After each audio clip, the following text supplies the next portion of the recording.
What is up, YouTube? Thank you for joining us tonight for PBD Live. We've got a special guest tonight, Eric Holliday. Me and Eric have known each other a really, really long time. We'll go over that when we bring him on. But we're going to be talking about everything that Eric does, but we're going to be covering the TTR intake, billet intake testing they recently did on Brandy's ProCharge S550. I believe it's an 18 plus badass unit. So it's already a fast car. Can't talk ETs on it. I believe it's a no time car, but we're going to show you a couple videos tonight on some track hits prior, obviously, to the TTR. The TTR testing just went down, and then we'll show you some dyno polls, and Eric's going to give you his opinion of the intake and how we're actually going to talk about some things about dyno testing and how they get kind of difficult, especially on a car like this, which is, you're talking about, I don't know if I call it a race car, but a racy car, turbo 400, centrifugal blower, loose converter, all those sorts of things. Who do we got in here tonight? Pedro's here. What's up? Brandy, hey, what's going on? Bernard's in the house. How's it going? Mark Scott, how are things going this evening?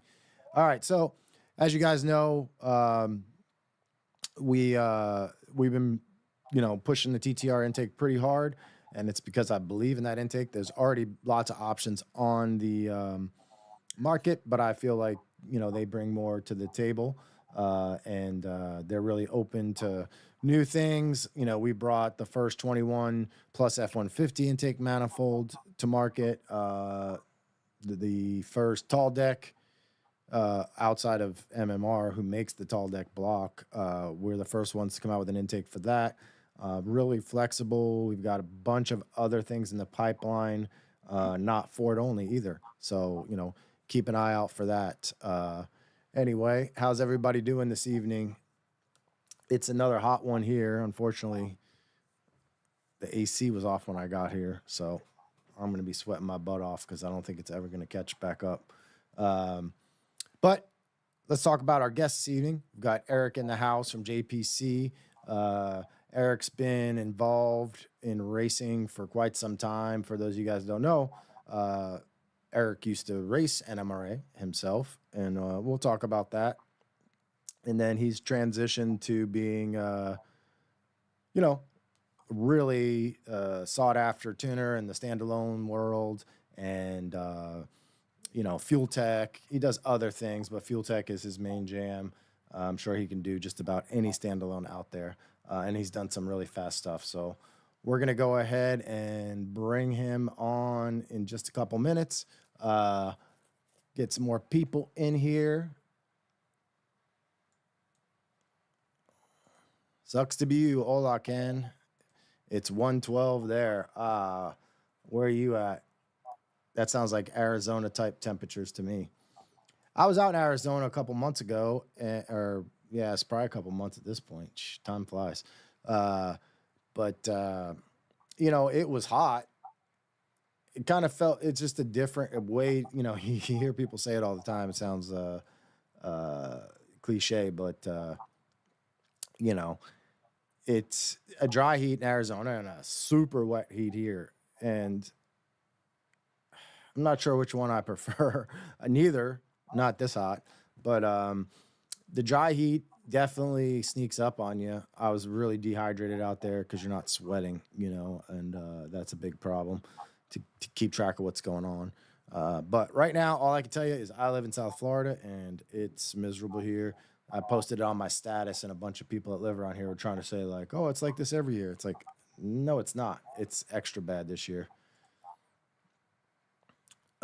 Siegel Performance. Oh, sucks to be you is TJ. That's a big shocker. So, all right, guys, we're going to go ahead and bring Eric on now. And then I've got a bunch of, actually, you know what? It's easier for me to do this first. I'm going to, hold on one sec. Sorry. I'm not prepared. My hard drive wasn't plugged in.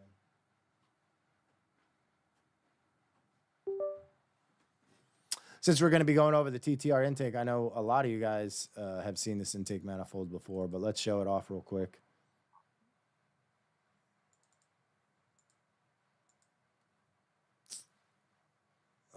Man, I didn't have my files organized here.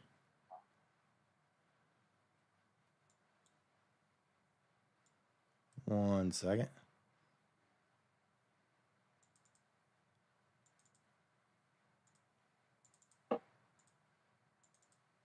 Well, once again, not fully prepared. Bad Ken. The fuck? Ah, here it is. Sorry. Okay. Folder within a folder.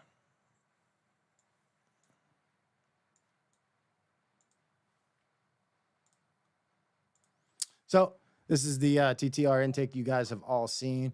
One thing to point out is I think it has one of the nicest finishes out there. These are anodized black like a lot of other intake manifolds, except this one looks like jewelry. And that's because they take the extra effort of polishing the intake manifold before it's coated. And that's what gives it its awesome look. But where the magic really happens is inside. This has a really well engineered runner design with the bell mouth inside. Most intake manifolds are not like this. They're much simpler. And I think it makes a difference. Does it make a huge difference? Probably not, but every little bit makes a difference.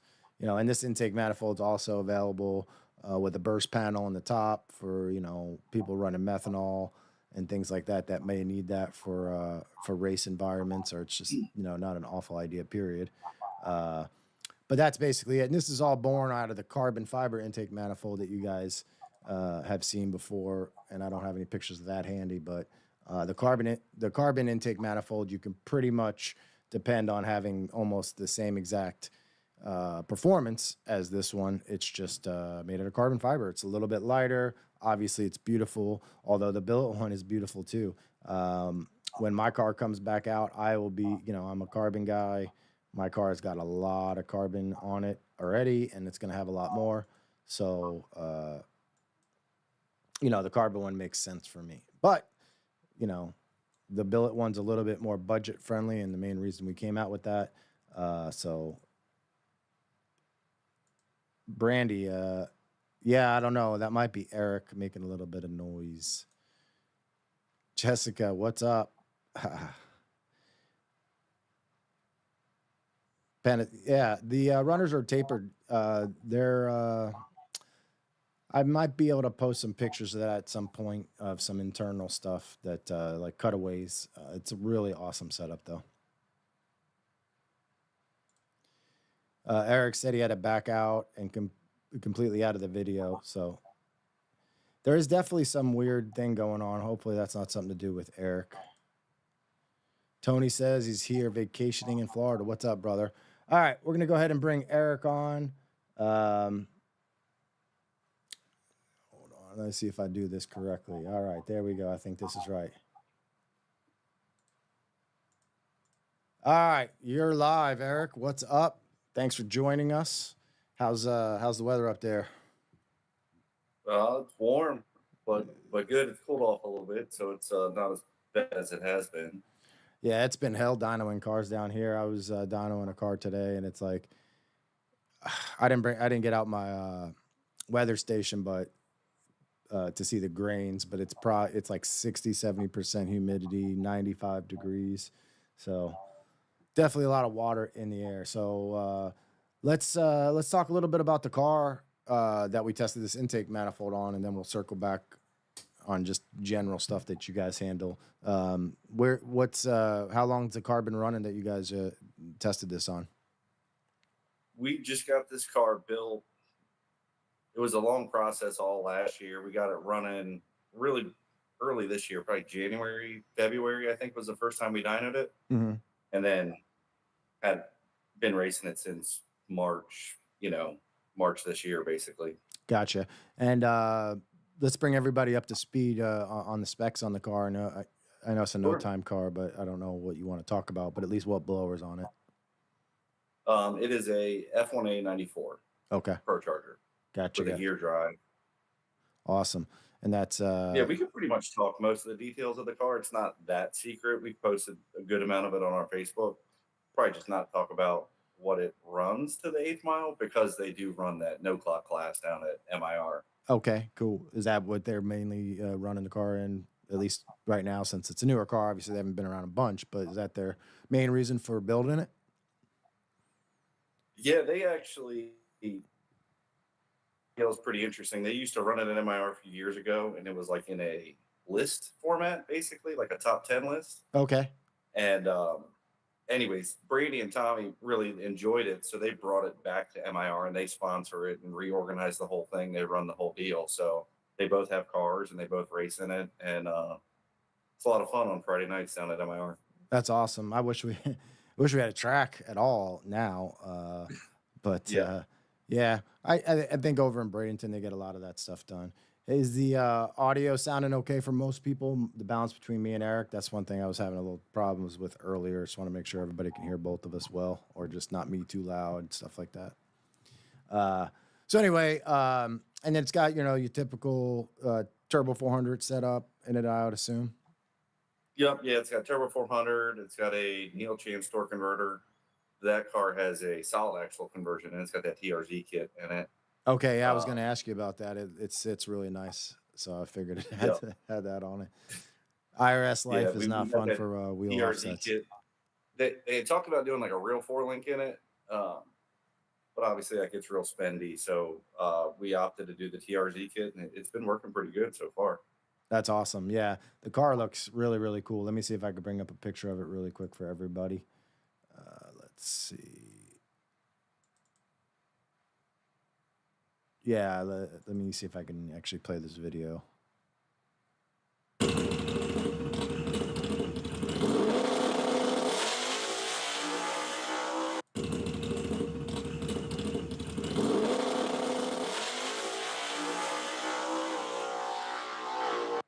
Here's another one. That one's better.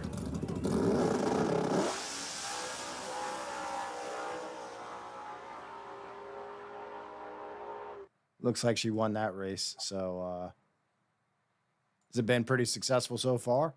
As far as Yeah, it's been pretty good. I mean, it's had its ups and downs. Uh, um, it's a brand new car, so we've been playing with torque converter stuff and just figuring out what it wants. And we had some, I don't want to call them suspension issues, but we had to work out that because it was all brand new. So, but no, it's been pretty successful. She's gone some rounds and done pretty well. We've had some stupid little hiccups, failing and dumb stuff like that, but which has kept her from winning a couple races. But no, all in all, I think it's been good. how do they cover the rules in a class like that? As far as since it's a no time class, are there like how do they keep it from like a pro mod showing up? So no alcohol. There's no alcohol. It's got to have an alternator. Got to have a radiator. It's got to have license plates and street equipment. Like headlights, taillights, all that kind of stuff. Two seats. Mm. It's all steel, all glass. So no carbon doors, no nothing like that. You put a lightweight hood and bumper on it, but I think that's pretty much all you're permitted for lightweight parts. The rule set's pretty good. They limit you on turbo, but that's kind of, I don't want to say a joke, but like you can run a 90 millimeter turbo. So that's Right. part of her problem is we're trying to do it with a blower racing against 98 millimeter turbos or twin 76s, and we all know what kind of horsepower those combinations make. Uh, let's talk a little bit about that. Especially the Pro Charger stuff. Sure.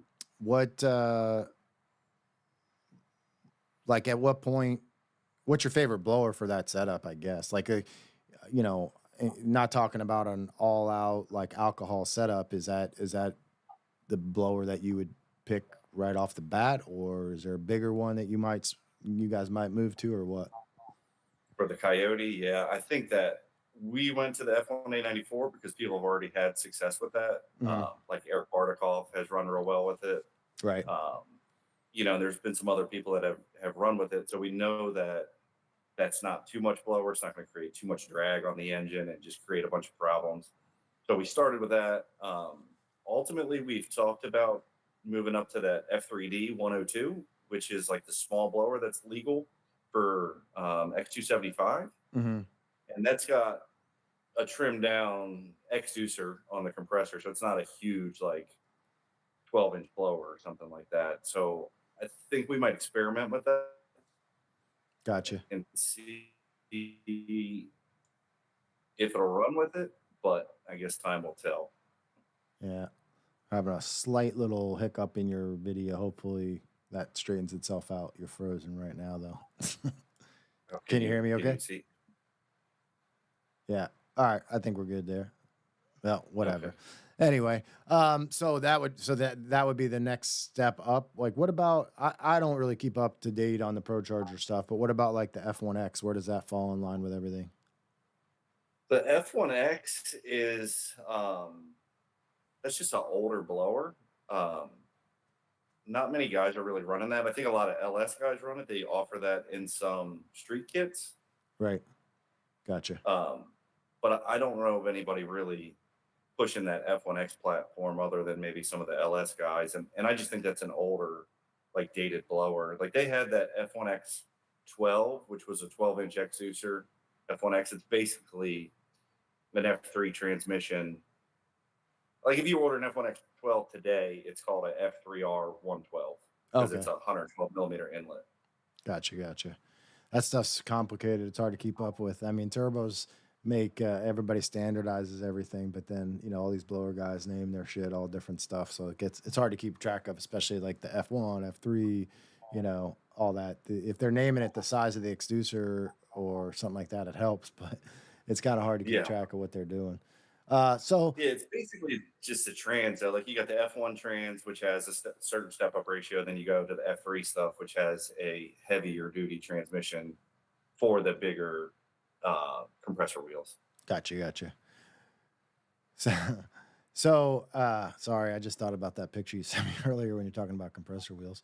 Yeah, So the car had a Boss intake. To be clear, an it unported did. Boss, because I know everybody wants to get all goofy with the whole ported stuff, which is fine. Everybody kind of knows. Well, first off, let's talk about this dyno test, because you even called me ahead of time to kind of go over it. Which at first I was like, "What do you mean? What is there to go over? Friggin' floor it and see what happens." But in this case, that car being a centrifugal car, you guys have probably a very specific type of converter in that. For those street guys out there that don't know, whoops, sorry. For the street guys out there that don't know, the torque converter, allows the engine to rev higher until it couples, like depending on the stall speed. So on a centrifugal that needs more RPM to make power, you're typically going to have a real loose converter in it compared to something else, right? Is that basically a good way to explain it, Eric? Yeah, Yeah. basically. Yeah. Short. Yep, that's pretty accurate. Obviously, the thing makes more power at 8 grand than it does at 6 grand. So how much time you want to really spend at 6,000 RPM? Right. Especially six, and I guess basically what you're Right. really playing with is the trade-off of slip versus, how much power you're going to pick up. You know what I mean?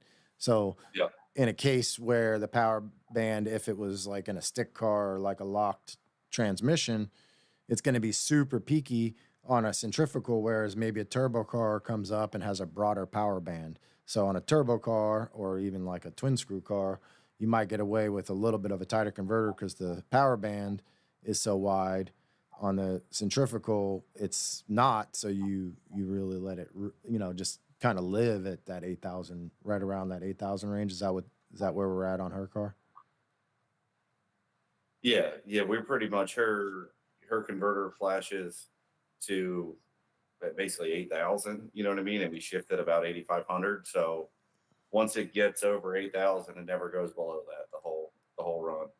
Gotcha. So the concern that you asked me about on testing ahead of time was, if you just did a regular dyno pull, it's literally going to flash, kind of just run out, be a pretty short run on the dyno. So you decided to just go ahead and pretty much simulate a dyno pass at that point, right? Is that what you guys did? Yeah, we mostly Or do drag on our pass? dyno because we got that hub dyno. we can basically launch them just like you do at the racetrack, other than the wheels are spinning, and run it through all the gears. And it's just more helpful for the transmission, so you don't overheat it and all that kind of stuff. Right. Let me go ahead and show a dyno pull real quick. I'm not sure which one this is. I can't hardly tell. For some reason, some of these came out lower quality than others. Let me see if I can find a better one real quick. Oh yeah, I think this one's good.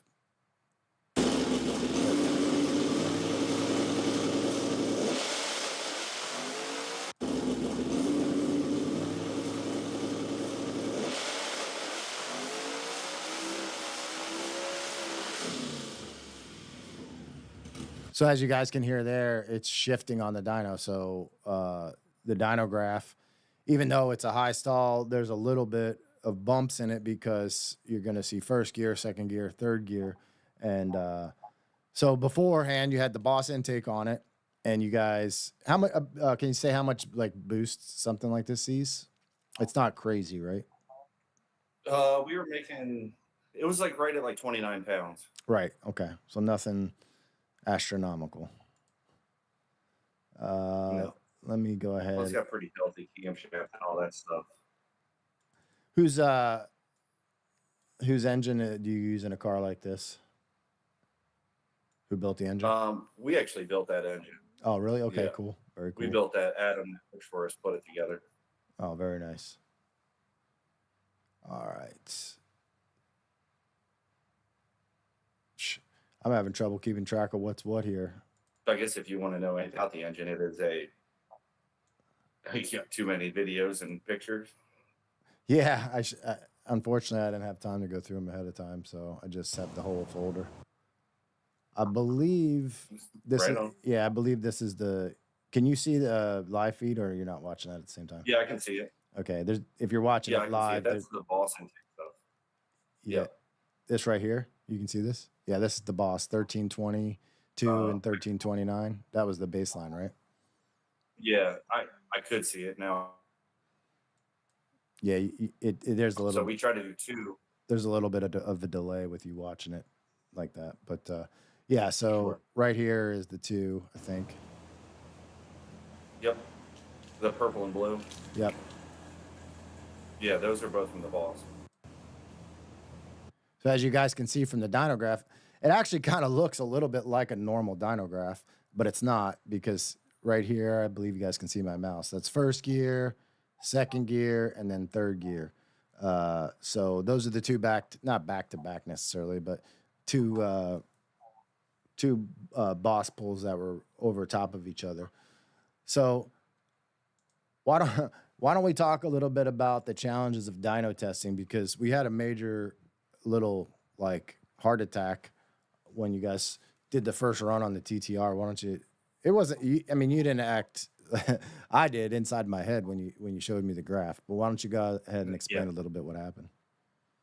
Well, that intake, I guess the first we pulled it, it was down power, and like, okay, what's this all about? You know what I mean? Did something happen? We checked for boost leaks, pulled the data log, looked at everything.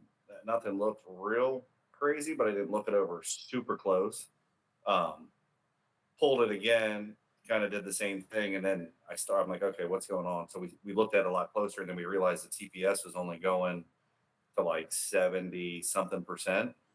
But so we verified it again. Before that, you called me before you found the TPS, and we're like brainstorming a little bit on it, and I'm like, dude, I mean, if you gave me a graph that was exactly the same, I'd be like, well, you know, the way we're dynoing it, maybe. But it was like down 100 horsepower. I was like, this can't be. It's impossible. But I didn't have any good answers. But then about 10 minutes later, you messaged me and said, I think we found something. Yeah. So since that intake's shorter, I mean, if you set it next to the Boss, it's probably a good, I don't know, 2 inches maybe, like overall height where the throttle body placement is. Yeah. So when we put it all back together, we were like, all right, let's make sure it's going wide open throttle. And we did that. Like the collet for the cable on the throttle body was like kind of out of the holder, right? So it had basically an extra 1/4 inch of throw essentially. the way we checked it. So then once we put everything all back together and plugged it all up, basically we were a quarter inch short from going wide open. So then we fixed that, and we made another pull pretty much immediately, and then overlaid almost perfectly with the boss. But at that point, the thing was like we had done 3 dyno pulls, so it was pretty hot. Yeah. All right, cool. Let me go ahead and I'm going to put up the after dyno pull here, Yeah, or the comparison. I think you got to verify I'm putting the right shit up. yeah, I don't want it to be inaccurate. 1367. Yeah, Yeah, 1367. You can see that, right? Well, it'll take a yep. second to come up Good. with the I live can't feed. now, but yeah, Yeah, it'll be up in a second. So this is the before and after. So as you guys can see, to measure actual like tight horsepower gains, you're going to be better off looking at the testing that I had already done on like a 10-speed car that has a locked converter, or I don't think I've done any stick shift tests yet, but a stick shift car, because just variances, first off, this is an air to water car without running ice. So you're just kind of trying to make sure the water temp is staying somewhat consistent, but there's no easy way to do that perfectly. Trans temps, how the converter acts, all those sorts of things are going to factor into a test like this. So this is more of a, is the line on the new intake higher than the line on the, oh, I just saw a message I got to get to in a second. My boy Carlos Vera is checking in. So anyway, as you can see here from the graph, it picked up big. The gains, for some reason, are a little higher down low, but overall throughout the power band, what did we see? Like 30 to 50 horsepower, somewhere in there, Eric? yeah. It was, yeah. A lot of it was in the 40s, and then a couple of low spots, like that one green dip low spot. That 1367, I let it cool down a little bit. So when it gear changed, it actually pulled the motor down a little bit harder than it should have. But otherwise, it was pretty much like, I'd say a solid 35 to 45. Pretty most places you checked it. Some places dropped down a little bit lower. Yeah. Hold on one sec here. We're having some technical difficulties for some reason. There you go. I don't know why that wasn't working. You weren't showing up. But anyway, they could hear you. They just, for some reason, you weren't showing up. Yeah. So, and that's what I'm saying. People see a dip there, but the way we're doing it and gear changes, it's never going to be like super repeatable. But from what we saw there, we were up. I mean, I actually expected to see a little bit more, but I was just happy to see it up because, when we tested, and this is the first time we've tested it back to back against the Boss intake, but against the 18 manifold, it was up closer to 100 horsepower at 8,000 RPM, which is where that car lives at. So I was expecting it to be a little bit higher. Let's see. Let's check into some comments here. Eric McMahon says that car looks and runs great. That's awesome. Thanks. Craig Bilt's in the house. What's up? Whipple Mock sounds good. Thanks for checking. Ranger TT 5 Ranger 50 TT. What's up? We got this one. Carlos Vera is in the house. Carlos is I used to drive his car. We have it here actually. It's just been kind of mothballed. Like everybody's been busy doing that sort of stuff. So it sounds like he's coming back. So I'm happy to see that. We were switching that car over. That went 8.0 with the 10-speed and a Whipple, and it's doing twin turbo and turbo 400. So completely different setup. So anyway, I want to talk a little bit more about some other things. And then if anybody has any questions about the TTR intake, what's up, Joe? How's it going? If anybody has any questions about the TTR intake, what applications, it would be good in. Well, let's talk about that for a little bit, Eric. And I'd be curious to hear your opinion. Obviously, elephant in the room is an intake that's roughly 10 times more expensive, right? Sure. I mean, that's a lot of money. A Boss intake, I think you could get for like $300 or $400, like an unimported one. Yeah, I think at this point they're like $300 some shipped to your door. Yeah, exactly. Right. So I'm not here to say that, like, if you're looking for great performance for cheap, it's hard to beat that intake. But there's lots of Yeah. other reasons to go with an intake like this. Uh, well, first off, it's just nice. It's a well manufactured intake. It looks beautiful. But some of the other reasons that you can run something like this, and it may not apply to her car in exactly, it's when you're running high boost. It's there's lots of people that run high boost through the intake manifold. Jason has that the boost proof deal. But, if you're really getting after it, 35, 40, 45 PSI, I think at that point you really got to go with a billet option, right? Yeah, I would say that's accurate. Anytime you're in risk of compromising the plastic and having you know, a blow up, basically, yeah, I mean, you should definitely look at doing something a little bit more sturdy for sure. Yeah, or also in this case, if she's running a class or anybody's running a class that's power adder limited, right? Specific Yeah. turbo, specific blower. So in this case, just putting it on is 40 to 50 horsepower. So I'm going to put you on the spot here. Not her car, but let's say a car in that range, and we'll talk quarter mile. What's 50 horsepower worth? It's not like a crazy amount, but I mean that could give you the win over somebody that doesn't have it. Yeah, I mean, it's worth, what it's worth in ET. Yeah. I couldn't really tell you, but to me, if you're running anything that's limited power adder, so if you're limited to a 76 millimeter turbo like Ultra Street or anything like that, where you can't just put bigger turbos or make more boost, this intake's going to be um, a plus for you because in her car's case, it's pretty much out of supercharger, right? Like, what else are you going to do to make more power? You want to change camshafts? Okay, it's going to be 2 grand plus labor, or do a different set of cylinder heads, or whatever you're changing is mechanical, so it's going to cost money. Um, so bolting on an intake for whatever, $3,500 and 40 horsepower, that's in that situation, I think is a good situation. Now, granted, if you're completely unlimited and you're not maxing your turbos out, it might not be the intake for you. Right, exactly. For a street guy that has a lot left on the table, then if you're at 30 pounds or under and you don't care how it looks, and the boss intake doesn't look bad. It's actually a pretty good looking Right. intake.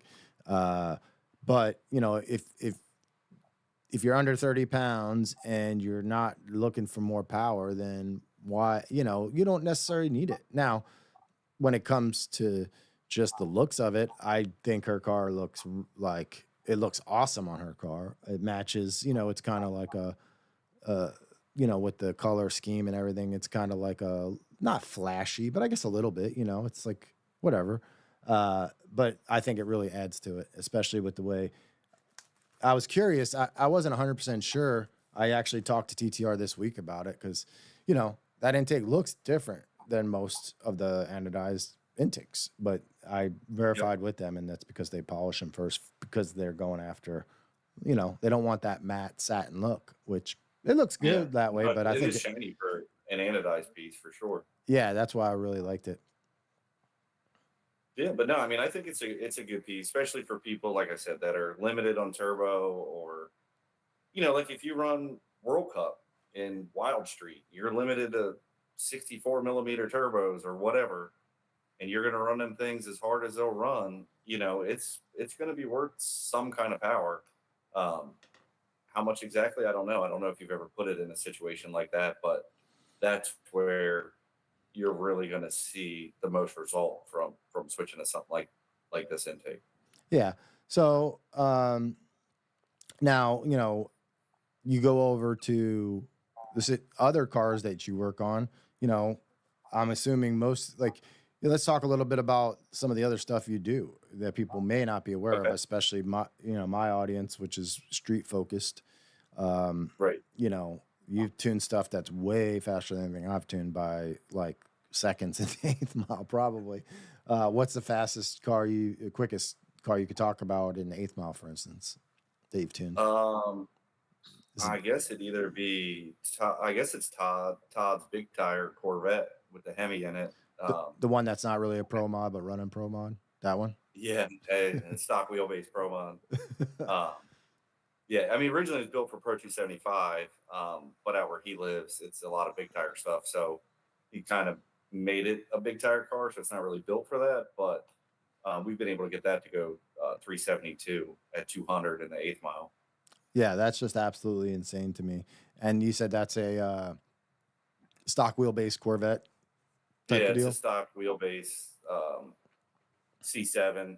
I mean, it's a carbon body. You know what I mean? Right. Don't get it twisted. This ain't like a Vet you're gonna got off the dealership. No, It's of a real course. race car. Anything in the threes is ridiculous. And then you're talking, what'd you say, 370? Yeah, 372. Yeah, three. I mean that's flying. So what kind of power Yeah. plant is in something like that?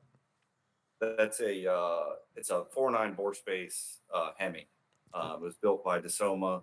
It's a Noonan block and heads. So it's all billet heads, billet intake, billet block, billet crank, billet oil pan. You know, everything's bolted to its billet. So probably $85,000 engine. Yeah. Would you say that most of let's talk a little bit about the Coyote in that context, right? Obviously, you know, you don't you live in both worlds because you tune all different types of stuff, but I live primarily in the Coyote world. You with us, Eric? Yeah. Yeah, I'm here. The internet cut out. Yeah, you froze for a second. But no, you're good now. So, you know, in the Coyote world, obviously we think we're the king shit of everything, and you know, Sure. for what you have into them, I think it's close to that. But what do you think about the Coyote? Like, where do you see the obvious breaking point to go to a billet Hemi over, say, trying to do it with a Coyote? Even if you're talking, well, let's talk about it first with like stock block stuff, and then I don't know how much, you know, billet block Coyote stuff you've done, or tall deck Coyote stuff you've done, or anything like that. But let's talk about that. Like, where do you see like the levels? Like, at what point, you know, if somebody came to you and said, "Hey, Eric, I want to build a 4.0, you know, Coyote stock block car," are you going to be like, "Nah, let's not do that. Let's use this engine instead"? Yeah, well, I think that that comes down to how serious you want to race, how serviceable you need that engine to be. Like, is this something that we're going to go run LDR 6, 7, 8, 9 times a year? Because the inherent problem with the Coyote is fixing it at the racetrack when you have damage. You know what I mean? Like, Right. you can't. It's not easy to do a head gasket, or when you do a head gasket, usually there's something else banged up in it. So the serviceability of the Coyote is really kind of the limiting factor in my eyes. Not the horsepower or the potential of it, just being able to fix it, because stuff's going to break when you're making that kind of power. So, you know, like if you wanted to run a class like LDR, where you got to make 24, 2,500 minimum every pass, that's going to be hard on that engine. So it just really depends on what maintenance level you're willing to undertake by running that engine, and how willing you're to pull it out and look at it and stuff like that. You're And make almost sure at a it's all point where instead of bringing a spare set of heads or something like that, you're just bringing a whole spare engine. yeah, If you really wanted pretty to much. do it serious, But because you're just gonna swap the whole engine. If you're in between rounds, you're not gonna be pulling a head off. You know what I mean? With a yeah, Coyote, so you pretty much and no, like those, and that's where the difference in like a Hemi, and I mean realistically, a 4.9 Noonan and a Coyote, they're not even in the same zip right, code, right. because you know you could put a sleeve in a Hemi at the racetrack. You know what I mean? Like you can put rods and pistons in that thing, and if you got a good group of guys that knows how to work on it, in an hour and a half. You know what I Well, mean? Like they're just built to work on. and at a race like that, not only can you do it, but if you don't have the part you need, there's probably a chance somebody might have it. Where, you Yeah, know, exactly. whether it's a Proline engine or Noonan setup, or, you know, what who do you see as the top, not necessarily like your opinion of who's better, but like the most popular guys out there? Obviously, everybody knows Proline, and you know, everybody knows Noonan. Who else are some of the other big dogs out there that you know about? Well, I mean, I think that Pro lines, obviously at the top. You got like we run a lot of the Soma stuff, so all that runs like Fletcher Cox and all those guys all have the Soma motors. Um, you got the Brad Hemis, Alan Johnson. There's a bunch of people that build them, and there's other people that just build them themselves. They buy a block and heads from Noonan and put their own combination together. That's not uncommon either. So you got a lot of options in that. And the older Hemi stuff gets more affordable as the newer stuff comes out. You know what I mean? Like you can get an older, like an MH4 Proline motor. You could probably get one for 50 grand, and that motor still make 3,300 horsepower. So in the grand scheme of things, like you could build two Coyote motors for 50 grand, or you could buy an older Proline Hemi for 50 grand. Yeah, sometimes when I've seen some of those engines go for sale, for that, like a used Proline for 50 or 60, I'm like, man, that's, like when you break a Coyote, an expensive Coyote, after a rebuild or two, you have that much into it anyway. And it's like, Yeah. nah, I like my Coyote stuff. So I Yeah. guess my bigger question, when we're talking about Coyotes is, and I don't know how much experience you have with obviously super fast Coyotes, because a lot of people change out by then. You've got one example. I don't know if whatever happened with that car. Was it Tony? Tony? He had the Tony kind of the mu- Tony morphed through a few engines. right, but he It started started out with a Coyote, right? So you guys at some point, or at least he did, somebody made the decision to get away from that. What pushed you to get away from the Coyote? What did he switch to? I forget. Small block. Well, no, we went to actually had a 5.4 first. So Oh, we had a okay. Coyote. Yeah, we had a Coyote running Renegade, and I think the kind of deal that sealed it with him was we had a little bit of an engine failure. I can't remember what broke, if it broke a cylinder head or whatever. Anyways, we had to take the engine apart. We freshened everything up, put new pistons, this, that, head, whatever had to be done. We ran out the remainder of the season like that. And then since he was competitively racing it, would pull it out basically every winter and take it apart. And at that point, I think it had 30 runs on it. We took it apart and all the skirts were cracked again on the pistons. I think it still ran fine, but it was like, okay, well, this thing's busted up, or it's going to be busted up. Now we got to buy pistons again, got to do this again. And at that point, he's like, I think we need to try something a little bit more durable. Now, this is, years ago. This is probably what, 2017, probably 2016, 17. Yeah. So it hadn't quite come as far as it is now. So at that point, we decided to do a 5.4, a GT supercar block, and GT heads and a Bryant crank and, all that stuff. And then we ran the 5.4 for a long time. Yeah. And then he's eventually switched away from that, didn't he? Into Yeah, well, we broke the crankshaft in that in Bradenton, right after he converted it over to run an X275. So I think it was like our second race in X275, and oil pressure was low. There was something, there were some signs. We're like, okay, let's pull the pan down. We pulled it down, and we found a crack in the rod, one of the rod throws. So he was like, okay, well, now we need another $4,000 crank. And I think at that point, he really just wanted to get away from the mod motor to something a little bit more durable at that power level. right. And he got a small block Ford. Well, speaking of durability, what's your opinion of like billet block, like the Coyote World? Now, of course, up to this point, as far as I know, everybody's running, solid billet Coyotes. Nobody's running like a one with water running through the block.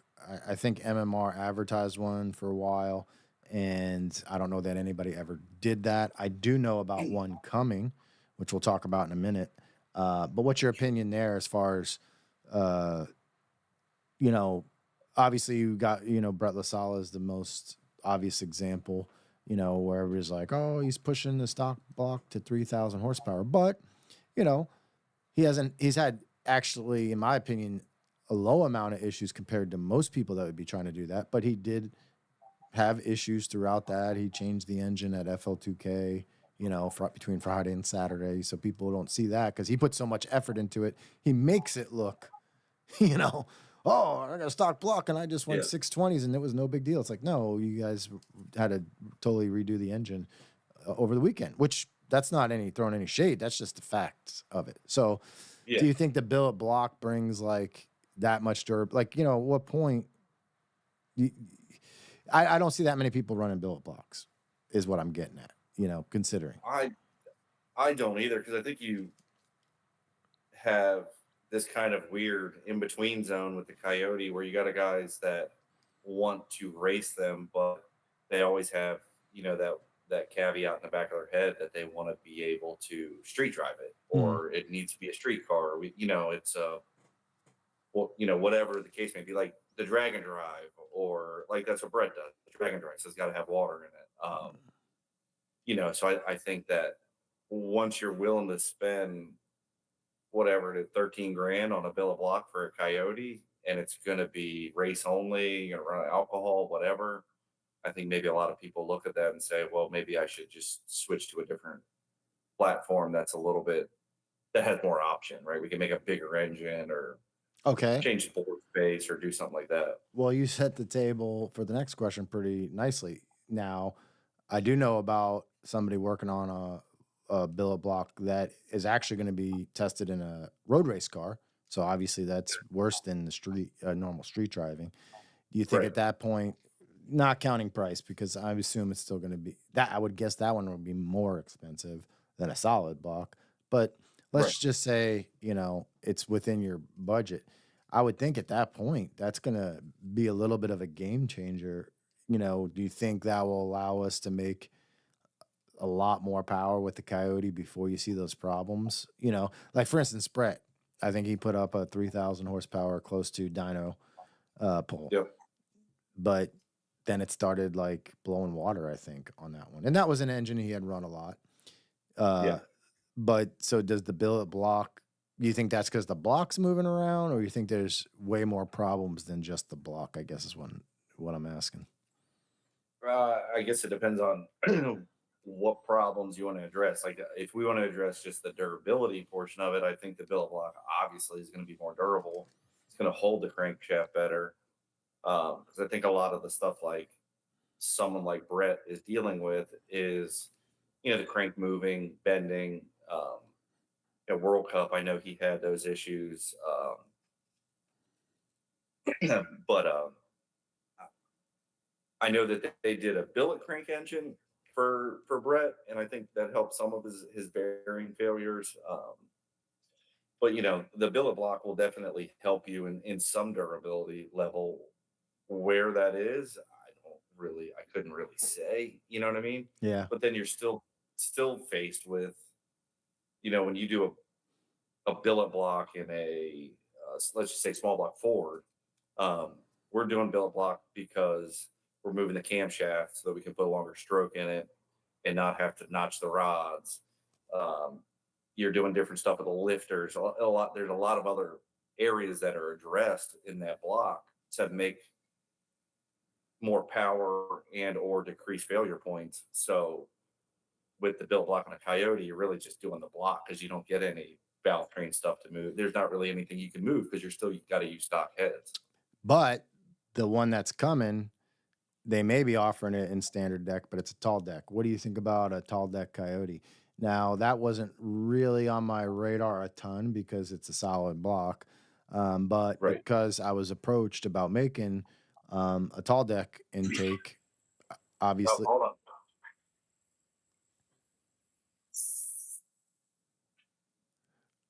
What was that?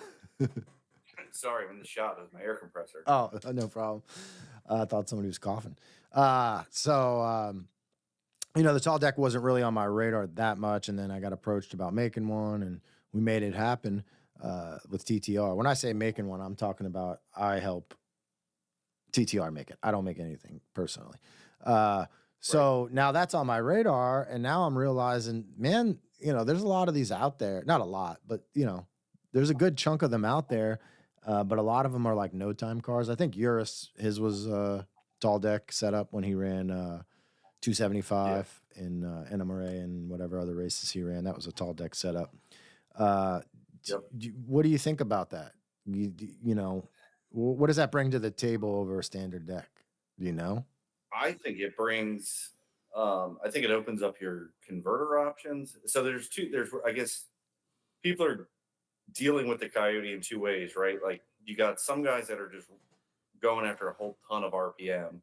Um, and I think that's twofold because A, you're reducing your peak torque, right? And so we know like that's probably where you're going to break them if you roll around on peak torque too much. So, maybe somebody like Brett or some of these other guys down in Florida or TKM, even all of them trying to run the thing up 9,500 RPM or 98, whatever RPM they're going to. I'm not completely involved in the programs to know, but you can hear like Brett's car, for example. There's a lot of videos, and you're like, man, that thing is screaming. You know what I Right. Yeah, I heard mean? 10,000. So with the tall deck, you're obviously doing that to add stroke, which is going to add torque. So to me, that opens up a lot of different options for like what you can do with your torque converter, because that's the inherent problem with a torque, like a Coyote, is being able to spool like a really aggressive torque converter and still make it raceable. So if you can add some stroke and you can run a tighter converter in a turbo car, it's going to run better. Yeah, I mean, I'm somewhat asking for my own uh, projects because my red car is kind of on hold right now, but when that comes back out, it's going to need a new engine.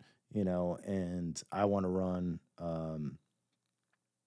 Be able to run drag and Sure. drive and things like that. So I am that guy that's like, well, I can't run a billet block because of this, this, and this.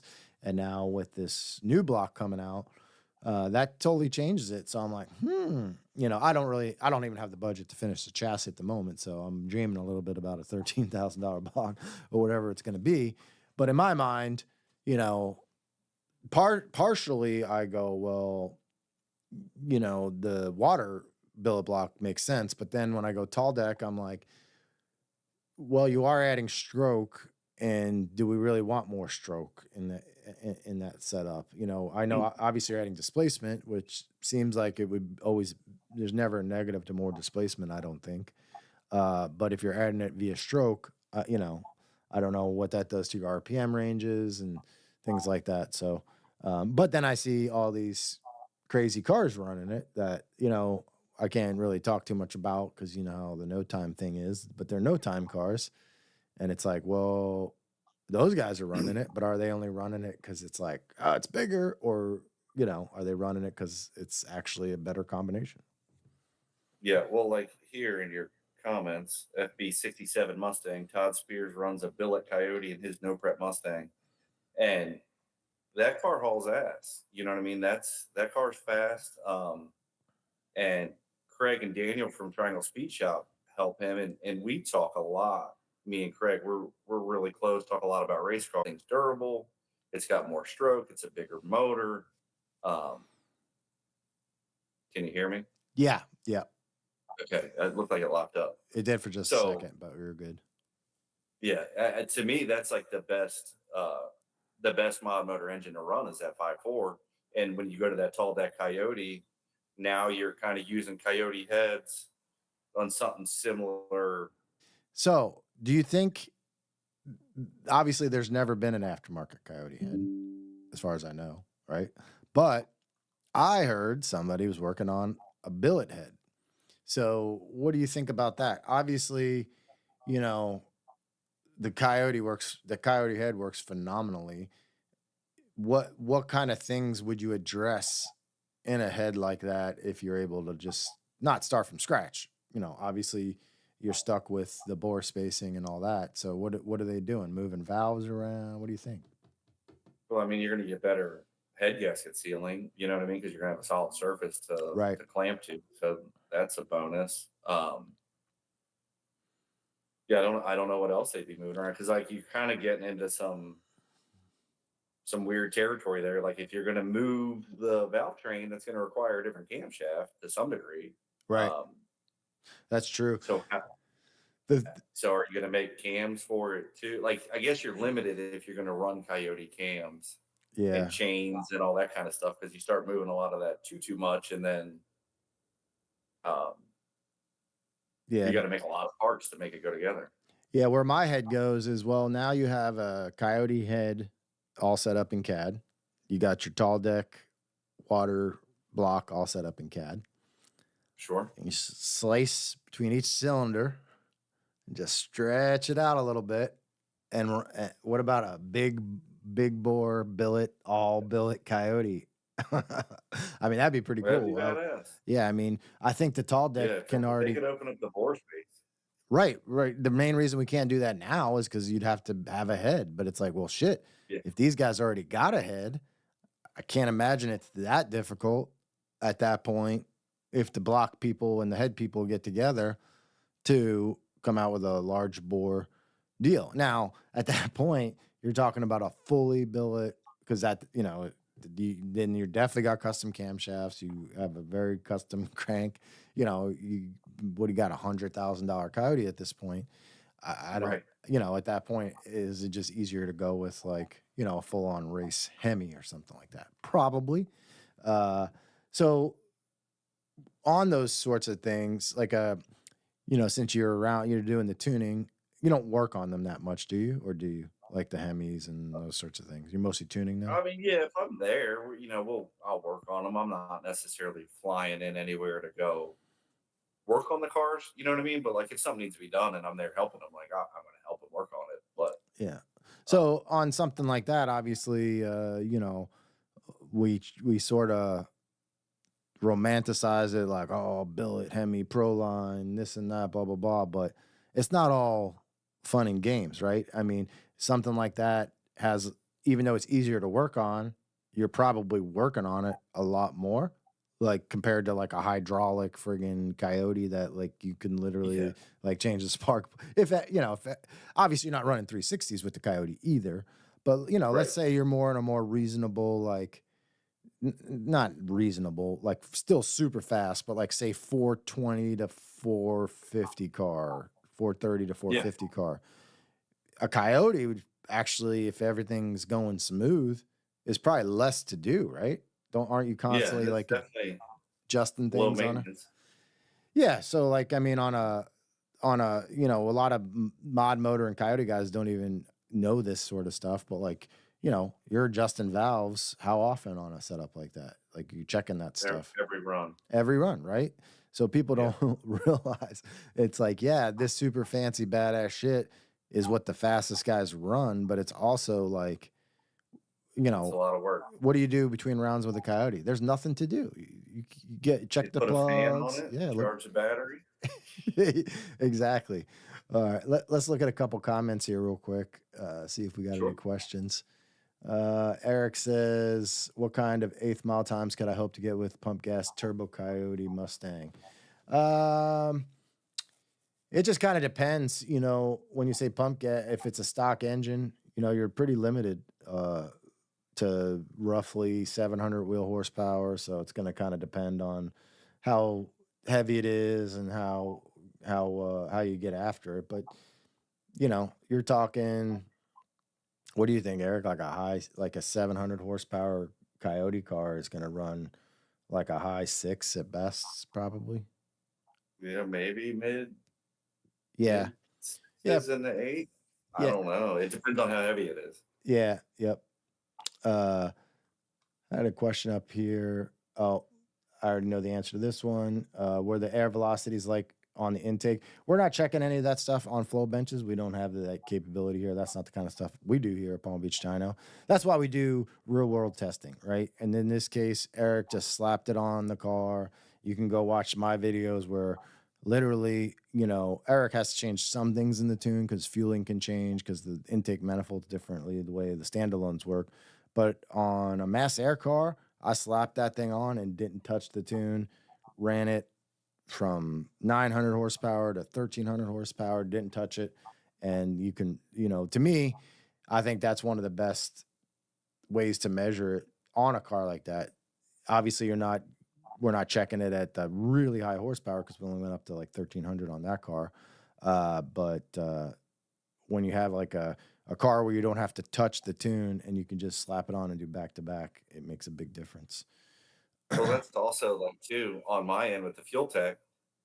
the fact that it was lean up top means that it was making more power. You know what I mean? Because Right. I'm not measuring air; it's speed density. So, like in my case, what we had to change was we had to take a little bit of fuel out of take a little fuel out of it down low, and I had to add some up top. So that kind of solidifies the fact that it was making more power up in the top RPMs.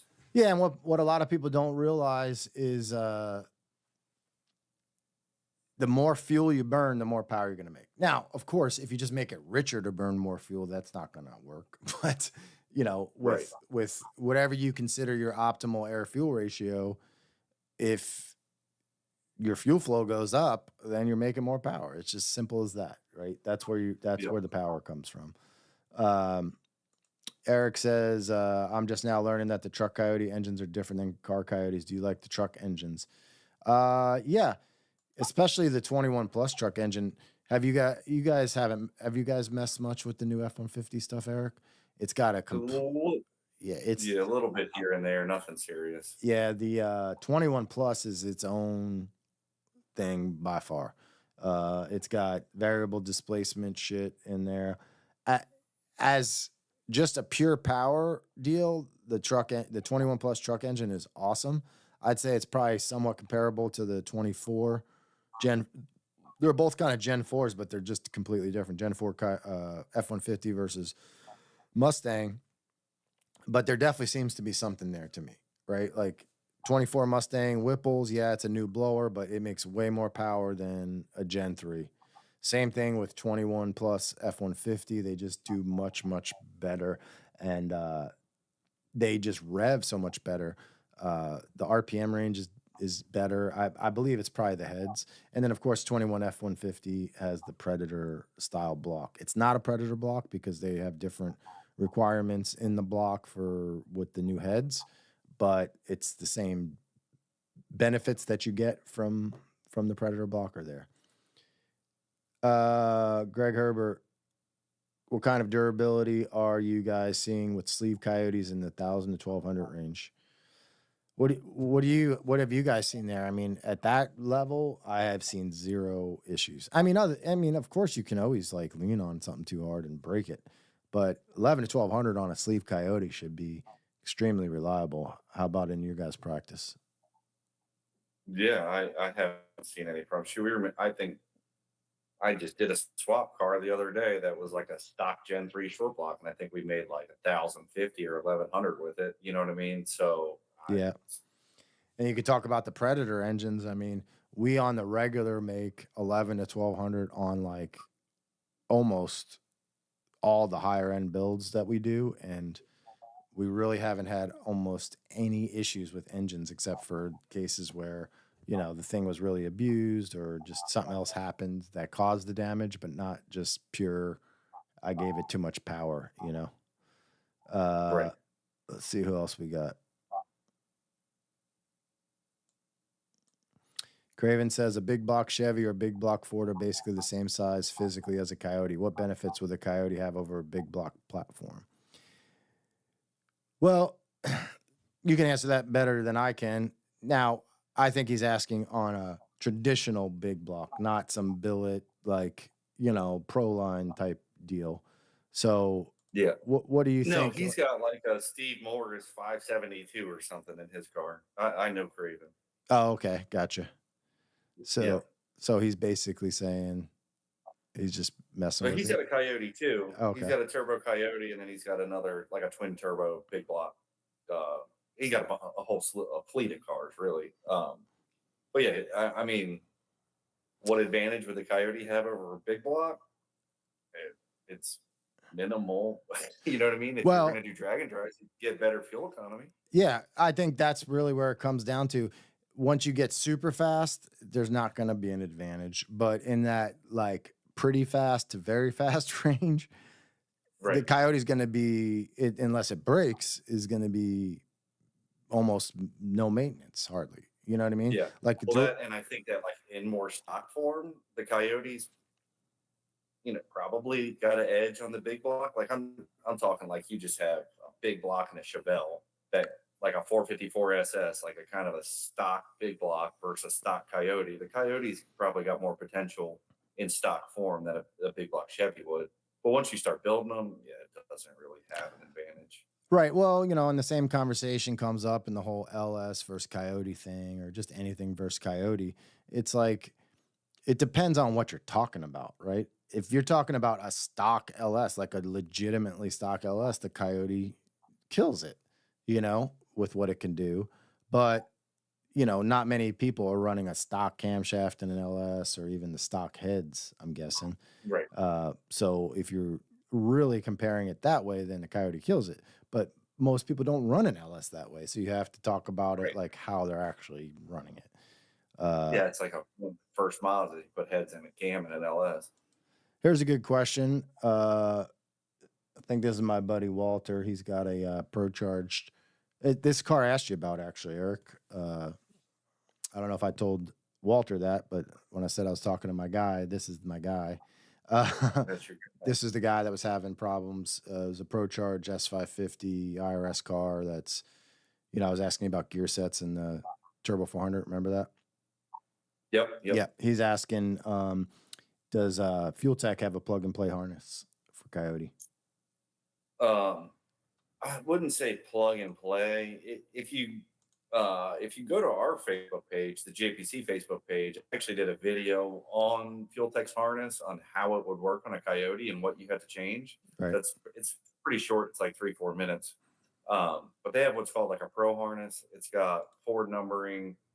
It's got a universal kind of cam crank sensor on it, so you'd have to repin it for the Coyote stuff. It will go on with minimum modifications. It's pretty straightforward. We've used it a bunch on different Coyotes. Gotcha. Yeah. And his is a good car to kind of discuss that transition, right? From stock computer to FuelTech or something else, but standalones. Right? Like, so an example of his car, it was a 680 car, Pro Charged. I believe it went mid to high eights, maybe 860s, 870s with the 680. So now he's got the Turbo 400 in it, trying to go sevens.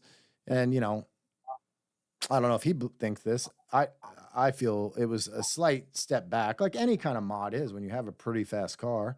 There's a good chance if you change it up, you might slow down a little bit, right? Especially with a transmission, because you have to totally redecide your gear ratio in the rear, what gear ratios you're going to run in the trans, what converter you're going to run, what it needs to be. And we're working our way through that. And originally his converter was just way too tight. And then now he's killing, the tires. And I think some of it is suspension. It's a full legitimate 3,800 pound street car. It's not like, a race car that you drive on the street. It's a legitimate street car that he wants to go sevens with. So at what point is it a good idea? Like, what advantages does, like, say, going to a FuelTech on a car like that give you think? I think when you're spending more time at the racetrack than you are cruising on the street, it's definitely a viable option for you. Um, I think that all the benefits are really going to come from the racetrack. You know what I mean? The data logging, the availability of sensors you can add to it, all the drag race features that are built in. All of those things are a plus. You know what I mean? The negative is you lose your factory dash. This doesn't work like it's supposed to now. You know what I mean? You have all these little nuances with it, but if that's not important to you and just performance at the racetrack, like I don't think that there's any scenario where the stock computer would hang with an aftermarket one, like on the racetrack with a car that's like that's what it's doing. Yeah, people ask me that all the time, especially specifically Motec, because the GT500 has Motec, so it's in my conversations a lot. And people ask me that, and I tell them, I said, most of the advantages are things like you can set it up to log whenever you start the car, right? So if you have an issue, it's not like, oh, damn, I wasn't logging. It's like, no, dude, you're always logging, right? Right. Well, not only that, but it logs at like 200 hertz, not like right. 7 hertz or whatever you get through a SCT. You know what I mean? Like you can set it up however you want. Right. Exactly. Or things like he had mentioned, adding a dump valve on his setup. Yep. And I'm like, well, how are you going to control it? Right. We got a stock computer. Oh, this company has an aftermarket controller for it. And I'm like, how many boxes are you going to have wired into this car before you just rip them all out? And in his Yeah. case, it's a little different because it's a pro charge car, but on a turbo car, right? We got a friggin' external trans brake electronic bullshit. Like, if you got a 10R80 or like a 6 speed, you got an aftermarket two step, you got all a boost controller that's all separate. So at that point on a turbo car, would you agree that a turbo car would probably benefit graduating to like a standalone probably even sooner than like a pro charge car, for instance, because you can do everything in one?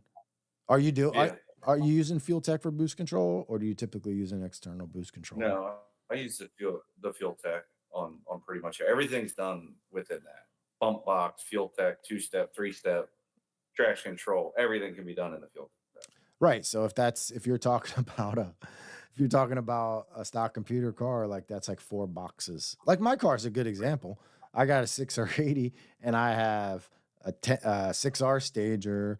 I have that car has an MSD on it because I had issues with the watt box.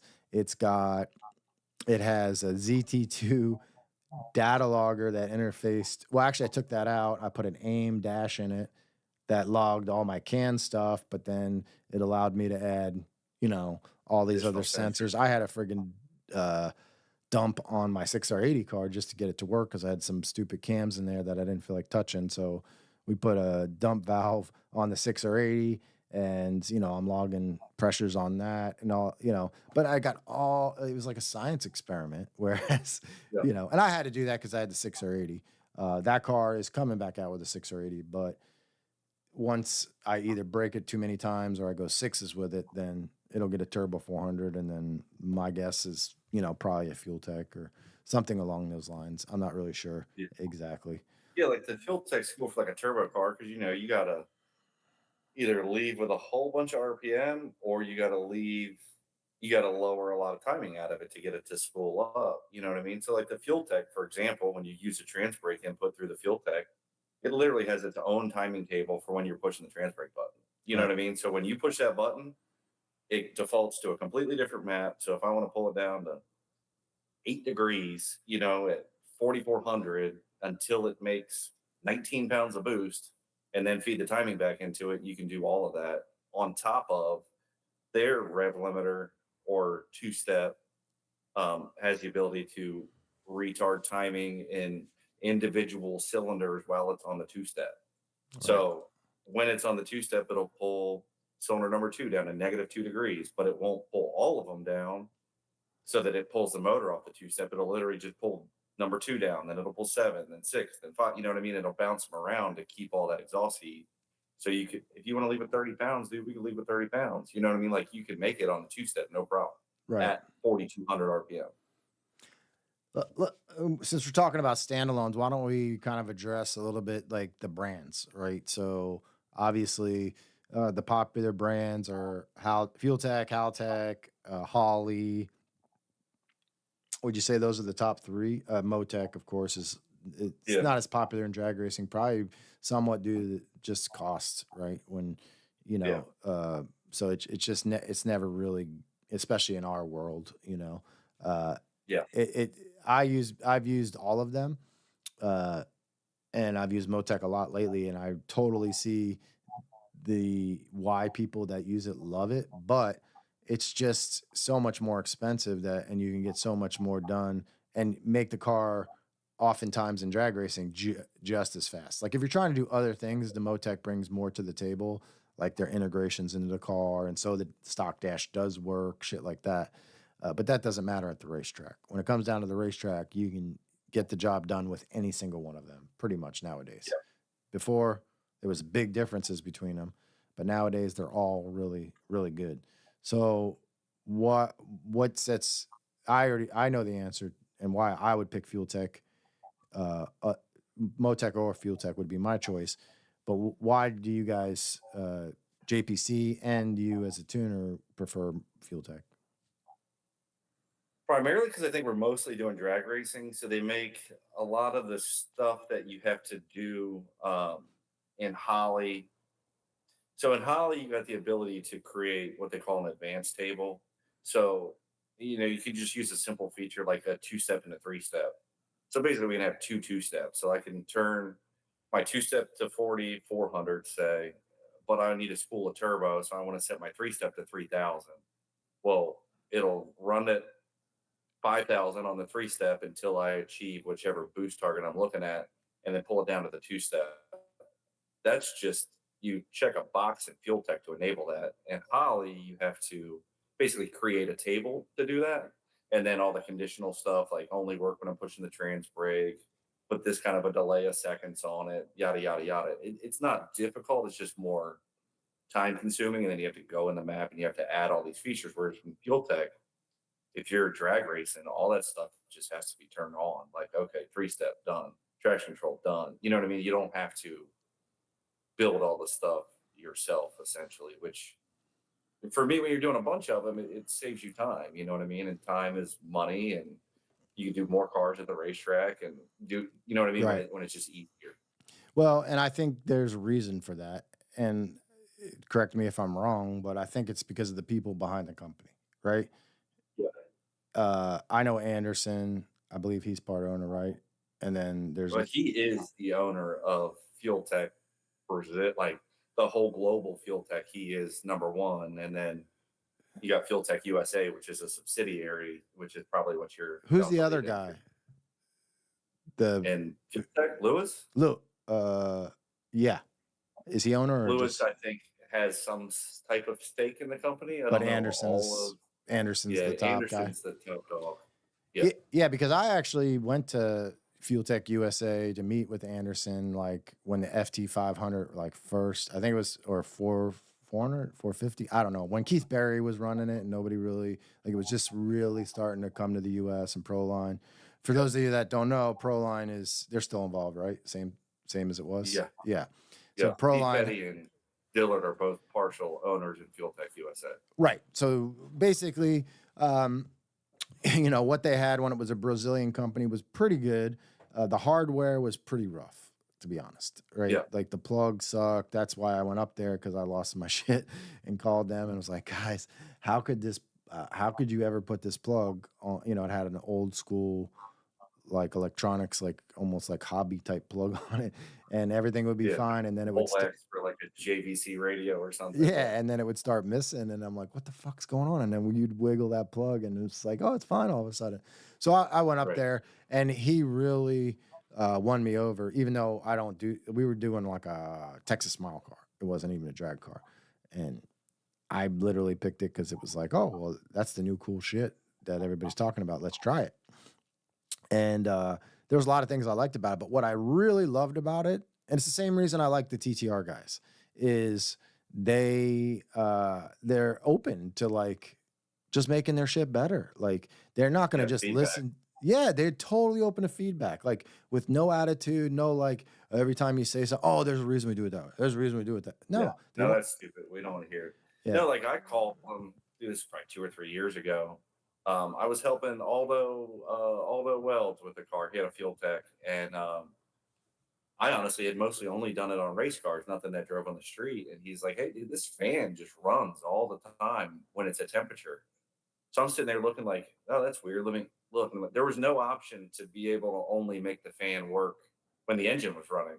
So I called him up like, "Hey guys, this is kind of stupid. You know what I mean? Like, can we fix this?"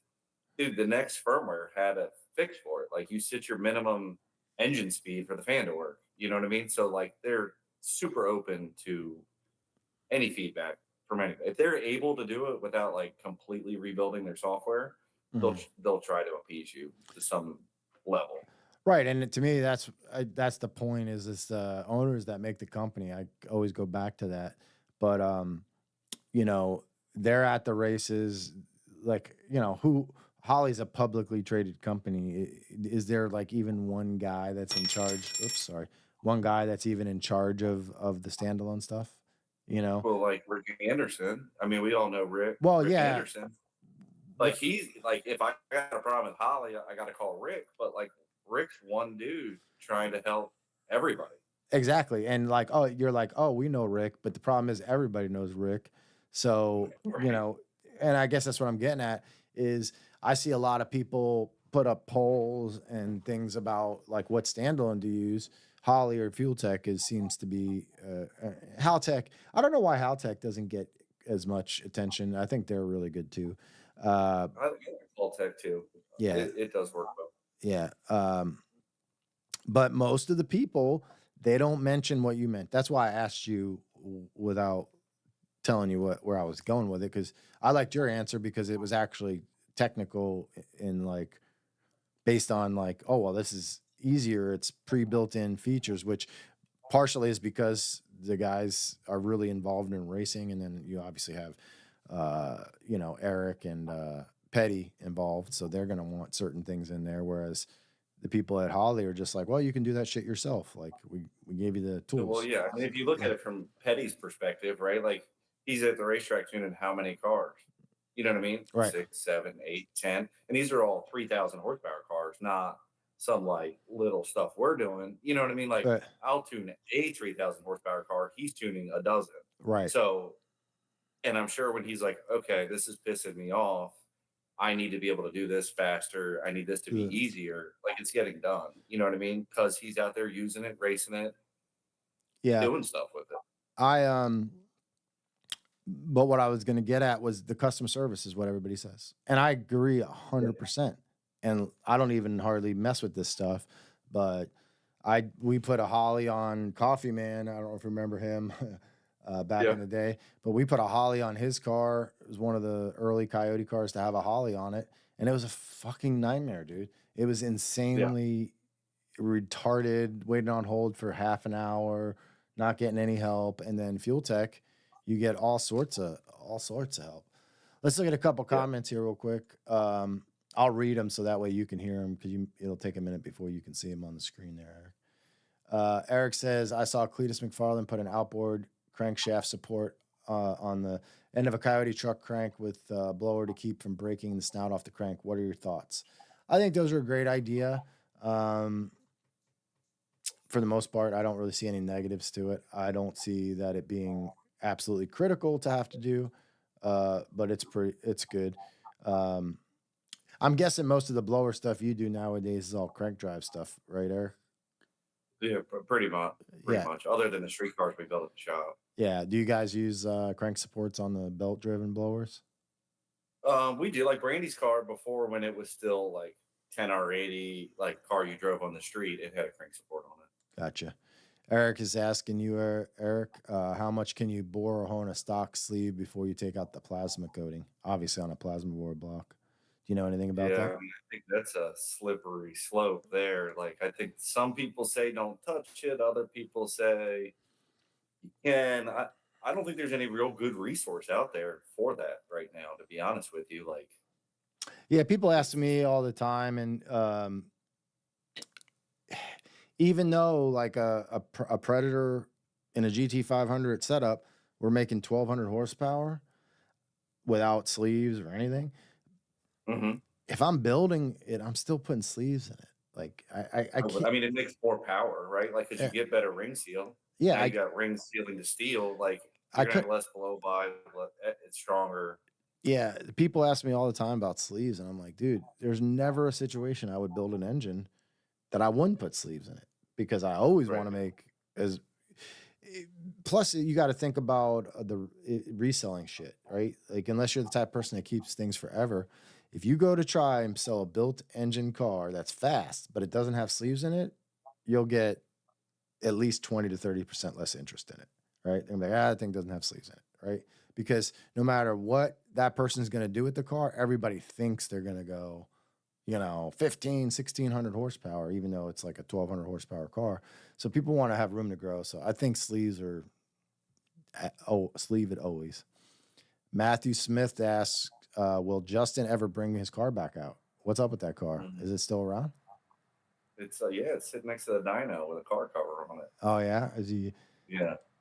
is he, No, I don't know. I don't see that. I mean, we raced it like what was the year of the Hail Mary Derby? It was like 20. That was like COVID, that was during 2020 COVID. maybe. Like, it might've been 2020 or 2021. Probably Yeah, 2020. we raced it there with an NA motor in it, but we haven't ran it since. Just like in retirement, I guess. Yeah, I guess. Just I don't know. I don't see it coming back out anytime soon. Kobe says, push rod engines, you always see the drag and drive guys with solid roller cams always carry spare rockers or lifters. Not an issue with overhead cam. Absolutely. You know, that's one thing we're talking about adjusting valves, but I see that more. I see that way more often than anybody showing broken valve training at Coyote going, anybody got this rocker arm or anybody got that Yeah, rocker arm. So, Walter said he went 835 at 168 with the 6R. So that's with the, with all I ask. with the turbo 400, we're not. I don't think we have actually gone that fast yet. It'll get there and faster though. FB67 Mustang says, Eric, do you tune any no prep cars on FuelTech? Do you mess much with no prep? I've done some, and we just took Don Burton's silver car out with 28s. That wasn't technically no prep, but it was on 2810s. Like Todd Spears and all those guys were there. Yeah. So it wasn't very well prepped, but it wasn't like a straight drag track. You know what I mean? And then, so I've dabbled with it, but I haven't really got too much involved into the. What's your the honest no prep opinion stuff. on no prep? I think it's cool. You know what I mean? I think there's benefits and then there's downfalls to it. You end up having to like slow the cars down so much because you take a car that maybe runs whatever 420s or 14s on radials, and then to put slicks on it, you got to go 450s. You know what I mean? Or Right. 440s or whatever. Like you got to end up handicapping it so much because of the tire that it's tough for me to get super excited about it, but like I'm not a hater on it either. Yeah, my problem with it is I like to be fairly scientific with anything I do, and like drag racing on prep affords you that, right? Like you can look at little tiny things and make a small change, and we picked up a couple thousandths here and a couple thousandths there, but no prep, it doesn't seem like you can do that. It's more just like, I hope I don't fucking die. Let's go, right? Like, I mean, I went to my first no prep race. I think it was earlier this year at Immokalee, but I went with my 4-wheel drive truck, right? There's no way I'm doing no prep with a normal Mustang. Todd tried to run that Corvette on no prep. Like, I mean, it was like 3 weeks ago. Yeah. And dude, I had every form of traction control turned on we could, like, and that thing's a Liberty, right? So it's a 5-speed converter drive. So it changes 5 gears in like a second, dude. And trying to get that thing, like we could get it to leave and go, and this on big tires, so it'd go 102 or something, 60 foot. All right, that's cool. The first time you think about changing a gear, all bets are off, whether it's going to hold or not. Gear change. Just like you're racing on banana peels. Yeah, and that's the race I went to. The first 3 or 4 pairs down the track wrecked at the race I went to. Like the first, like not one single person made it down the track. In fact, the very first pair, a truck went on its side and then the other truck hit it. It was that crazy, and I'm like, this is definitely not for me. Although I'll take my truck out and run full-wheel drive. At that point, it's no different than what I do on the street with it. So. Greg says, I think that's Greg. I remember Greg Herbert. I remember that name. Awesome to see the two the most knowledgeable Coyote tuners accessible. We're good now. So I don't remember the exact year. I'd say it's like 04, 05 range, maybe 06. You were running 2, so I don't remember the exact years because it's 2. So I don't remember the exact years because it's 20 years ago. Can you hear me? Yeah, we're having some connection issues, but I think we're good now. Okay. Yeah, I was working there. Wasn't working there. I don't know. It was 20 years ago. I can't remember. Right, but you had the white car. I'm assuming that car's long gone. No, dude, I'm sitting right next to it. No way, really? Yeah. You got to bring that bad boy back out.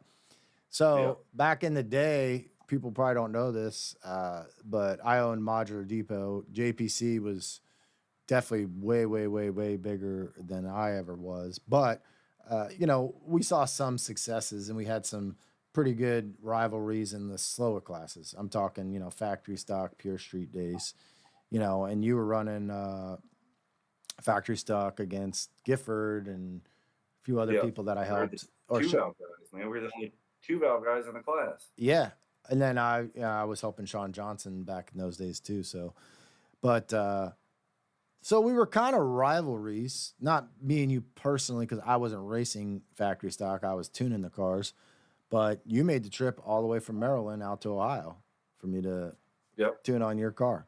So I think that's pretty yep, cool that we're still buddies after all this time. Uh, yep. Nowadays people don't realize what racing was like back then. You know, It's a lot different. yeah, I mean, especially in that level. Obviously, things have gone off the chain with outlaw racing and drag rodeo racing. I mean, back then there wasn't even drag rodeo was just starting. I remember that's when like it was BFGs and shit like that. There was no Mickey Thompson drag radio. That's what we ran in Right. factory stock, right? BFGs back Yeah, then. BFGs. Yeah. So I think it's pretty cool that you've been doing this that whole time. I think it's cool that you have the car. I wish I still had my car from back then. Yeah, But it's been it's hard for me. I bought this car in 2000. I drove it to my senior year in high. I graduated in 2000, right? So right. I bought that right as I graduated high school. So I drove to high school for like the last month of high school. So I don't. I toyed with the idea of selling it because it's just sitting here with boxes set on top of it right now. But I talk about selling it, and then my wife tells me I'm stupid. Don't sell it. You've had it this long. It ain't hurting nothing sitting back there in the garage. So I guess it'll just sit here until I decide to do something with it. Is it in running form or no? Just No, no. no, Does that there ain't have no motor or nothing in it. sounds like most of my cars. I still have my blue '05. It's sitting in the back lot on cinder blocks, just Yeah, waiting for me to do something with it. I'm like, actually, I was planning on bringing that back out with a Godzilla stick shift combo, but I sold off most of that stuff. But I might use that chassis for something else. All right, let's wrap things up here. I just want to read a couple more questions. Thanks for hanging with me so long. I told you yeah, we no were problem, going man. to be on here for a little bit, and you've been on here the whole time, but having fun talking. Uh, this is a good question because I can't answer it. For some reason, it's not coming up on the screen, but I'll read it. Any experience with e-gates? What do you think about them? Yes, I've used them on several cars in several fashions. So the popular right now is people are putting them on the charge pipe. Um, so I've used them on the charge pipe. I've used them on the exhaust. I've used them on a Coyote, on a Hemi. I've used them on a bunch of stuff. Uh, they work. They work really good for the closed loop control. So like if you want to leave on, whatever 10 pounds and you're worried about the air changing, it's going to leave on 10 pounds regardless. Uh, we ran into some issues with it on like a limited turbo combo, trying to use the e-gate on the charge pipe. Uh huh. That didn't work very well. Um, and I guess I can go into that a little bit. The problem, and I'm going to say this was a limited turbo, but this was a Hemi with a single turbo. So it had a single 125 millimeter turbo on it. And it made a lot of back pressure. We were making, I don't know, 60 pounds of boost or something with it, but it had 120, 130 pounds of back pressure. Hmm. And the air temps were getting real hot. So when you're going down the racetrack in anything limited, a lot of times you might have to drop the boost out the back to lower that shaft speed to keep your valves from floating and stuff being pissed off. Hmm. There's no way to do that with the e-gate on the charge pipe. You know what I'm Gotcha. saying? Once Right. you open the gate to try to lower boost, then the shaft speed goes up. So then your back pressure stays up, your air temps are hot, like because basically you take the load off the turbo Right. and the turbo speeds up. So in that application, it doesn't work great. But like if we had twins on that car with them on the charge gate, like we wouldn't run out of turbo. Um, you could probably use it a lot better in that situation versus something that's really limited on turbo. Yeah, actually, I don't know if you. I'm a little bit of a YouTube addict. I watch a lot of YouTube, but Hmm. Steve Morris is playing with e gates on the charge pipes on his whatever the Station The wagon or state, whatever yeah, it the is. station wagon thing. Yeah. And I guess he was having problems with the bigger turbos. With once he gets up on the two step, he was getting bad surge because the Hmm. turbos are so big. So now he cracks the e gates to keep the wheel speed up, so you Speed don't up. get the surge. And it seems he's only tested it sitting there in the garage, but that's what they're using them for. So there's lots Yeah. of good But uses. he's on an unlimited turbo, right? Because you got two giant turbos on it. So like in that application, I think it would work great. If you were trying to run a E gate on the charge pipe in Ultra Street, I don't. It's not going to work. Right. At least I haven't seen it work yet, and a little bit of, that I've tried. So like that same car, I guess in comparison wise, we took it to Yellow Bullet last year, and we were running it with it on a charge pipe, and it just couldn't make it run. The thing was slow. Like I think it only went like a 440 or 430 or something. Like would not run. And so we switched it. He had a bung on his exhaust to put the E gate, flip it from the charge pipe to the exhaust. Did that. The thing picked up like 15 mph straight away, but the back pressure was still too high. So that night we added another bung and put a second wastegate on the exhaust, and it picked up another 6 mph. You know what I mean? So Wow.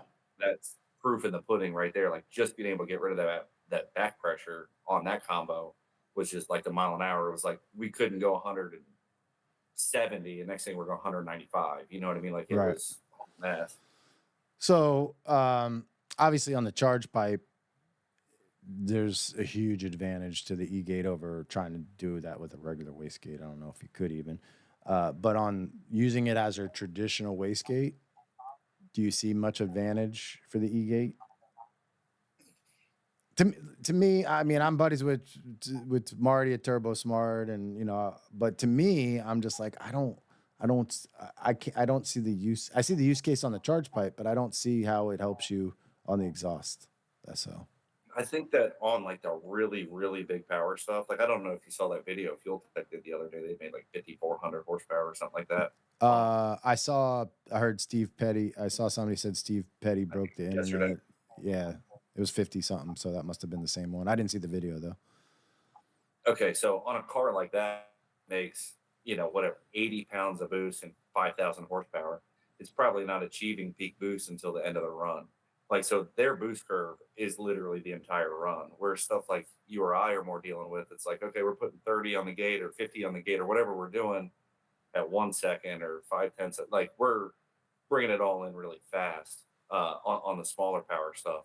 So in that scenario, I don't see the E gate being a great option for a lot of people. But if it's something where you're having to drag your boost in over the course of 3, 4 seconds and you want it to follow perfectly, the E-gate works really good at doing that. Yeah, because it's so exact, and you're not having to try to Right. figure out like how much pressure And you're do I not trying need. to make it work too fast. You know Right. what I mean? Because like if you try to make it work too fast, then you get down the rabbit hole of all the PIDs and base opening positions and all of this stuff as to where it needs to be to do what you're trying to do. And it's difficult. I'll just leave it at that. Yeah, I can see that because you're basically controlling the exact position of the valve. Whereas with CO2 wastegates, you know, at one point it's 1 to 1, but then as you get towards the top of the turbo, it's not 1 to 1, Right. so unless you have that all mapped out ahead of time and perfectly, that like once I get up to here, then I need to add 3 pounds for every pound I want.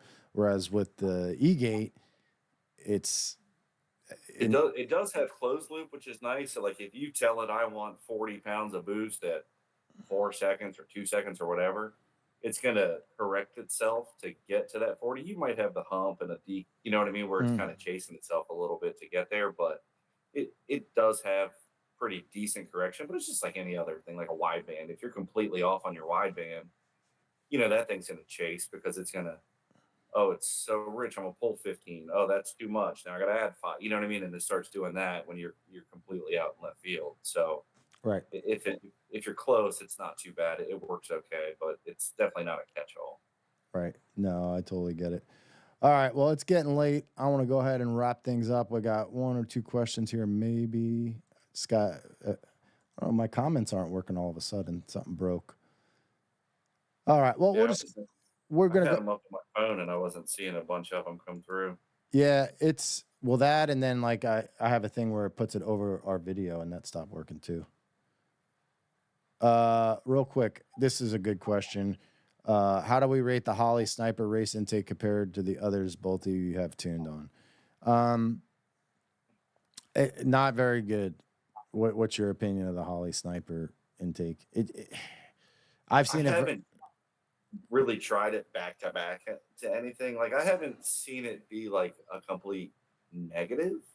Um, but on the same sense, I've never really Yeah, I've done a tried couple it. back to backs with the Plasma Man back in the day when Plasma Man first came out, and the Plasma Man did way better than it up top. I mean, to the point where if you didn't do the back to back, you would think the Holley car is fine and it's making good power and it would be fast. But back to back, the Plasma Man made a lot more. The one issue I've seen that's the negative is sealing, right? That's the one with the lid, right? The bolt on lid. Yeah, Yeah. So even I think JC Customs got to the point where he was making a replacement lid for it because the lids just wouldn't seal. So yeah. he changed something up on that. So I think that's your main issue. In my opinion, I would run a Boss intake before I would run that intake. I don't know what your Yeah, if opinion you're is. not going to be running like 45 pounds of boost or something, yeah, I'd probably run the boss Yeah. as well. Yeah. My choices are uh probably Boss, and then obviously I'm a TTR guy, although I still support Plasma Man. Uh, I actually found a video came up in my feed that when I got the first 5 Plasma Mans for the Coyote when those first came out, I'm like, oh, that's kind of funny. Feel like I'm Yeah, repeating everything with this TTR project, but I think Plasma Man's really good. I think Sean's custom alloy is a really nice looking intake, but I think that one's the one that really. Have you have any experience with that intake manifold?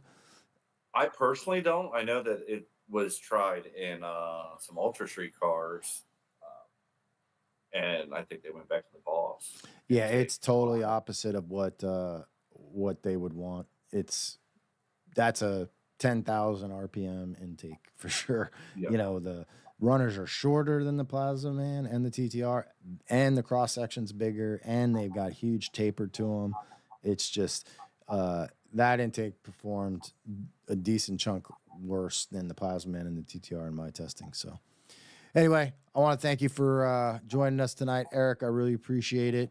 You going to be at any races that like you coming to Mod Nats or anything like that, or we were talking about bringing Brandy's car to my Nats. okay, cool. I'm going to Yellow Bull. I got a lot of races coming up. Yellow Yeah, Bull. I but got you some know, promo stuff. our crowd doesn't go there. I mean, you know, when I say our crowd, I'm talking the street Mustang crowd.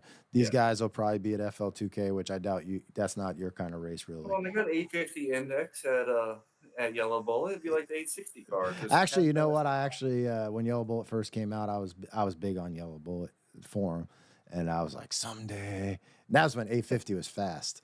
Yeah. And nothing against anybody who has an 850 car. It is fast, but not as fast as it used to be. And it's super competitive at Cecil, dude. They run that class every month, 850. And I mean, these dudes are killers. Yeah. So anyway, I hope you make it down to Mod Nats. We can hang out, bullshit some more.